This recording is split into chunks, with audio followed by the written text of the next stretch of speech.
राजधानी लखनऊ में लोक भवन में चल रही योगी कैबिनेट की मीटिंग समाप्त हो गई। सीएम योगी की अध्यक्षता में ये मीटिंग समाप्त हुई।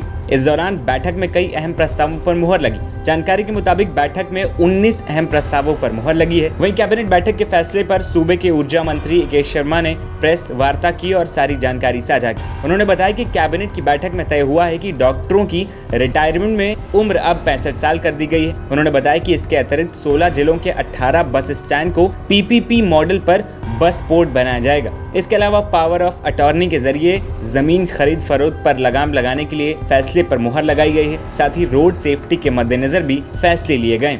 इसके अलावा 19 प्रस्तावों में कई अहम फैसले शामिल हैं। नगर विकास विभाग का एक बहुत ही महत्वपूर्ण प्रस्ताव था, जिसमें माननीय वित्त मंत्री जी और माननीय मुख्यमंत्री जी की कृपा से हम लोगों को इस बजट में, इस साल के बजट में 500 करोड़ रुपया नगरीय रास्तों के मरम्मत और उनके रखरखाव के लिए मिले थे।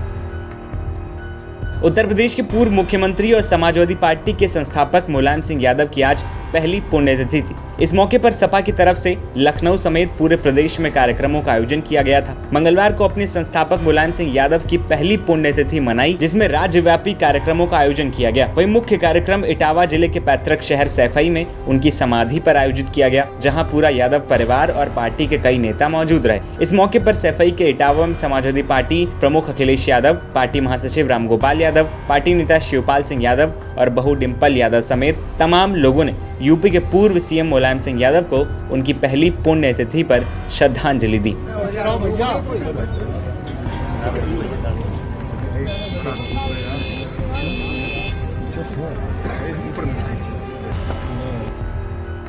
देवरिया में जो नरसंहार हुआ उससे पूरा प्रदेश और देवरिया के लोग हैरत में हैं। देवरिया हत्याकांड के बाद से पूरे जिले में दहशत का माहौल है और इसी हत्याकांड ने अब सियासी रुख भी ले लिया है। वहीं देवरिया में 6 लोगों की हुई हत्या के मामले में समाजवादी पार्टी का डेलीगेशन गांव पहुंचा। इस दौरान समाजवादी पार्टी के नेता और पूर्व मंत्री ने सीबीआई जाँच की मांग कर डाली। ब्रह्मशंकर त्रिपाठी ने देवरिया हत्याकांड को लेकर कहा कि घटना की सीबीआई जाँच हो। देवरिया के फतेहपुर गाँव में तनाव का माहौल है। फतेहपुर गाँव में काफी संख्या में पुलिस बल भी तैनात है। सपा के राष्ट्रीय अध्यक्ष अखिलेश यादव के निर्देश पर समाजवादी पार्टी का प्रतिनिधिमंडल पूर्व मंत्री ब्रह्मशंकर त्रिपाठी के नेतृत्व में घटना स्थल का मुआयना करने और पीड़ित परिवारों से मिलने पहुंचा था। दोनों ही पीड़ित परिवारों को न्याय का भरोसा सपा के डेलीगेशन ने दिलाया है। प्रशासन इस समय नाफी जोखी जो कर रहा है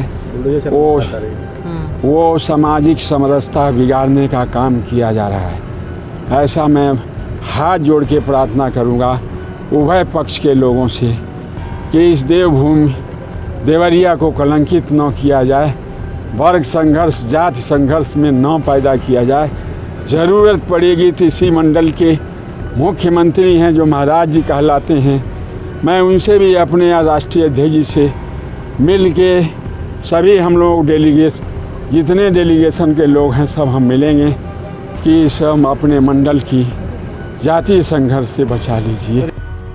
प्रयागराज के उमेश पाल हत्याकांड की साजिश होने के आरोपी माफिया अतीक अहमद के भाई पूर्व विधायक अशरफ के साले सद्दाम को मंगलवार को बरेली से बदायूं जेल शिफ्ट कर दिया गया। सद्दाम के खास गुर्गे प्रयागराज निवासी आतिन जफर को बरेली से रामपुर जेल भेजा गया है। हाल ही में आतिन को प्रयागराज से और सद्दाम को दिल्ली से गिरफ्तार किया गया था। सद्दाम उमेश पाल हत्याकांड में फरार चल रहा था। उस पर 1 लाख रुपए का इनाम भी था। दिल्ली से गिरफ्तारी के बाद सद्दाम बरेली जेल की हाई सिक्योरिटी बैरक में बंद था, जिसे अब बदायूं जेल में ट्रांसफर कर दिया गया है।